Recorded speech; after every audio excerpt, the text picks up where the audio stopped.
Bonjour les amis, nouvelle vidéo aujourd'hui pour parler de Meher Habib qui a pris la parole et cela va vous surprendre énormément sur I24 News, la chaîne israélienne. Et oui, je sais que cette info déjà est la plus surprenante de cette vidéo.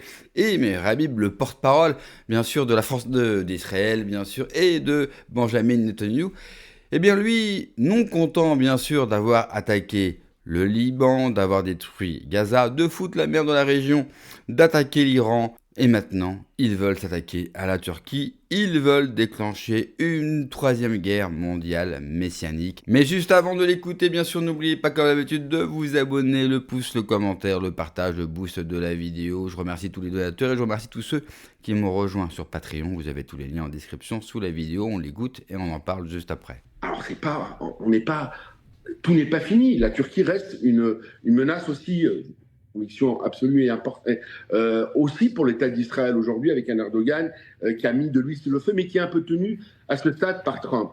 Mais au jour d'aujourd'hui, pour répondre à votre question, Raphaël, c'est une très bonne nouvelle. Il y a des négociations directes. Israël n'a pas de velléité territoriale, contrairement à ce que peuvent penser certains, sur le Liban. Mais la zone qui est prise aujourd'hui jusqu'au fleuve Litanie est une zone de sécurité qui est indispensable, comme il existe aujourd'hui dans la bande de Gaza, pour améliorer la sécurité. Il n'y a pas de sécurité totale. Évidemment, ils peuvent encore envoyer des missiles, mais ça va être beaucoup plus difficile, ça va être de moindre ampleur, et ils sont ils ont été décapités. Il y a encore, ils ont des milliards, ça a duré des années, et une guerre, encore une fois, regardez le temps que ça a duré chez nous, la guerre, les guerres mondiales, c'est des années et des années. Les gens pensent qu'une guerre, en un mois, tout est fini. Merci Meyer.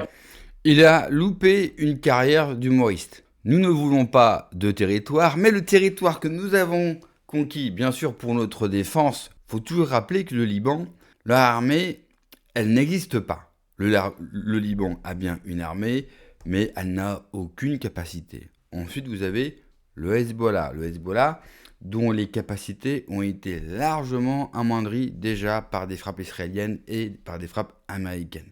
Donc cette zone-là, bien sûr, ils vont la garder sous couvert, bien sûr, de la pleurniche éternelle et de la défense du peuple israélien. Il faut toujours se rappeler que Meher Habib est un ancien député français. Oui, mesdames et messieurs, cet homme que vous voyez avec une kippa est un ancien député français, comme quoi en France, on élit vraiment n'importe qui. J'aimerais vous faire écouter un second extrait. Les gardiens de la révolution existent. Le but de la guerre qui n'a pas été atteint à ce jour, et qui est un but qui est compliqué, c'est le changement de régime. Mais comme l'a dit Netanyahou, et comme je le dis aussi, comme nous le disons tous depuis bien longtemps, ça ne peut se faire qu'avec l'aide des Iraniens. Et ils ont tellement été tués, massacrés par le régime que, de facto, ça n'est pas arrivé. Par contre, j'ai des appels, mais là, ces dernières 24 heures, de nombreux Iraniens qui disent « Mais vous n'allez pas arrêter, vous n'allez pas nous lâcher, vous n'allez pas lâcher le régime. » Les gardiens de la révolution.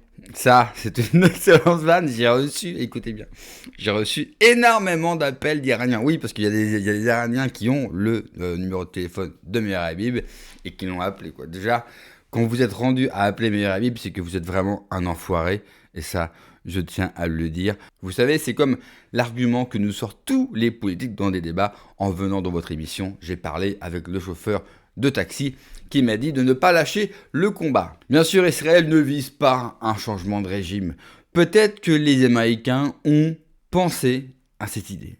Israël n'est pas pour un changement de régime. Israël est pour que l'Iran ne se ramette jamais, pour que l'Iran devienne le tiers-monde et que l'Iran, d'un point de vue politique, devienne absolument un chaudron. Le but, c'est de détruire l'unité iranienne pour que l'Iran ne se remette jamais de ça, tout comme qu'on a pu le faire avec la Libye. Mais comment finir cette vidéo sans parler de la France, sans parler de Meher Habib? Vous le savez, Meher Habib ne peut s'empêcher de cracher et de menacer la France dès qu'il passe sur I24 News. Je vous laisse écouter. 58% des Français estiment que l'Iran sort vainqueur de la guerre face aux États-Unis et à Israël. 58%.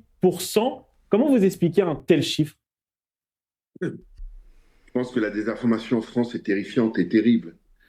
J'ai dit, je crois, sur votre plateau il y a quelques semaines que cette guerre ne durait pas 6 ans, elle durera peut-être sans doute 6 semaines, peut-être 6 mois. On n'est même pas à 6 semaines aujourd'hui. C'est une victoire éclatante pour la coalition. Quelle coalition? Les États-Unis, la plus grande puissance du monde, et l'État d'Israël. 11 000 missiles se sont abattus sur l'État d'Israël. Ça, c'est pas virtuel. Je suis en Israël en ce moment. Nous avons tous vécu au bruit des sirènes et on est rentré dans les abris, etc. Il y a eu près de 19 morts, mais s'il n'y avait pas de dôme de fer, on aurait eu des milliers de morts. L'Iran a été écrasé. Sa gouvernance militaire n'existe quasiment plus. Sa gouvernance politique et scientifique, idem. Regardez les photos il y a quelques mois et les photos d'aujourd'hui. Les gardiens de la révolution existent. Le but de la guerre qui n'a pas été atteint à ce jour, et qui est un but qui est compliqué, c'est le changement de régime. Mais comme l'a dit Netanyahou, et comme je le dis aussi, comme nous le disons tous depuis bien longtemps, ça ne peut se faire qu'avec l'aide des Iraniens. Et ils ont tellement été tués, massacrés par le régime que, de facto, ça n'est pas arrivé. Par contre, j'ai des appels, mais là, ces dernières 24 heures, de nombreux Iraniens qui disent... Il est quand même extraordinaire. Quand je vous dis qu'il a vraiment loupé une carrière d'humoriste en France, et c'est décevant, moi je suis vraiment triste pour lui. Parce que je pense vraiment que Meilleur Habib humoriste, c'est un carton, il remplirait des salles en France, des zéniths. Parce que être capable d'être aussi médiocre, c'est un vrai talent. Et au lieu de m'énerver de ses propos, je préfère en rire parce que c'est tellement grossier, mais c'est tellement grossier. Là, vous savez, faire de la propagande, c'est un art, c'est un métier. Il y en a qui le font bien, très bien, et d'autres, c'est une catastrophe. Moi, je serais Israël, je serais Benjamin Netanyahu, je l'empêcherais de parler, parce que plus cet homme parle, et plus vous n'avez pas envie d'être de leur côté. Ce qui est extraordinaire, c'est qu'il se plaint qu'Israël, donc de lui-même, parce qu'il n'a rien de français, il faut toujours le rappeler, même s'il fut député français, il se plaint d'avoir reçu les 11 000 missiles. Oui, mais pourquoi ont-ils reçu 11 000 missiles en Israël? C'est-à-dire qu'il se plaint que l'Iran a envoyé 11 000 missiles sur Israël. Très bien. Mais ça ne serait pas suite à l'attaque d'Israël sur l'Iran. Ce qui est extraordinaire avec Israël et avec les Israéliens, c'est qu'ils attaquent des pays, volent leurs terres, font des frappes préventives, bref, ils emmerdent tout le monde. Ce fameux tout le monde se défend, réplique, attaque, et là, vous avez les mêmes qui ont commencé, qui vous disent « C'est terrible, nous sommes attaqués, c'est de l'antisémitisme ».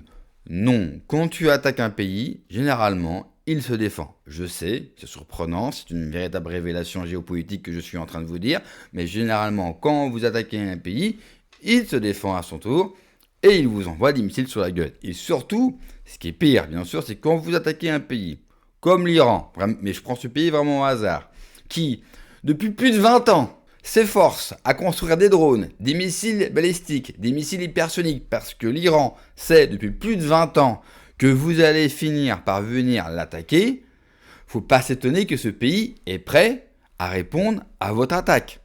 Quand vous, en plus, vous avez épuisé déjà votre stock de missiles dans les guerres précédentes il y a quelques semaines. Donc, forcément, vous allez prendre une branlée. Ils osent encore nous parler du dôme de fer. On sait très bien que les Iraniens ont la capacité technique et balistique surtout de passer dans le dôme de fer. On les a vus, les images. Ce que les Israéliens avec le dôme de fer arrêtent, ce sont des missiles très peu sophistiqués et des drones également très peu sophistiqués. Le reste de la balistique iranienne passe et atteint toutes ses cibles. En France, on se plaint beaucoup de la propagande russe. Vous savez, des fameuses ingérences étrangères. Je vous rappelle que i24 News passe à la télévision en France. Si vous avez Canal+, ce qui est mon cas, vous pouvez avoir le plaisir de regarder i24 News. Je vous rassure, je le crois, n'avoir jamais cliqué une seule fois sur i24 News. Mais au temps où nous voyons des ingérences partout, et elles existent, bien sûr, laisser une chaîne de télévision israélienne qui travaille pour le pouvoir israélien la capacité d'émettre, la capacité de montrer Meilleur Habib à la télévision pour nous cracher à la gueule, pour menacer la France. Meilleur Habib, il a menacé la France maintes et une fois sur cette même chaîne de télévision. Pourquoi ? Parce que nous ne sommes pas, bien sûr, d'accord avec les agissements d'Israël. Le pire, c'est que Meir Habib, il y a quelques jours, était en France. Normalement, un pays souverain aurait dû arrêter Meir Habib. Parce qu'il a la double nationalité, ancien député français. Ils auraient dû arrêter Meir Habib pour intelligence avec l'ennemi, pour haute trahison. J'espère qu'un jour, quand nous serons au pouvoir, nous serons capables de le faire, ça. Il faut être capable d'arrêter nos ressortissants. Là, pour le coup, ça me fera plaisir de le choper en tant que Français. Eh bien, il faudra qu'on soit capable de les arrêter et de les traduire devant la justice. Ça sera aussi des bons moyens de pression et de dialogue musclé, certes, de rapport de force, avec des pays comme Israël qui n'hésitent pas à nous menacer à intervalles réguliers. Je vous rappelle que la France a des terres en Israël et que la police et que l'armée israélienne n'hésitent pas à pénétrer alors que ce sont des territoires français qui défendent non seulement la France mais la chrétienté, bien sûr, en Israël. Il serait peut-être temps de le rappeler. Merci d'avoir regardé la vidéo les amis, n'oubliez pas comme d'habitude de vous abonner, le pouce, le commentaire, le partage et le boost de la vidéo. Prenez soin de vous, que Dieu vous protège. Allez, ciao.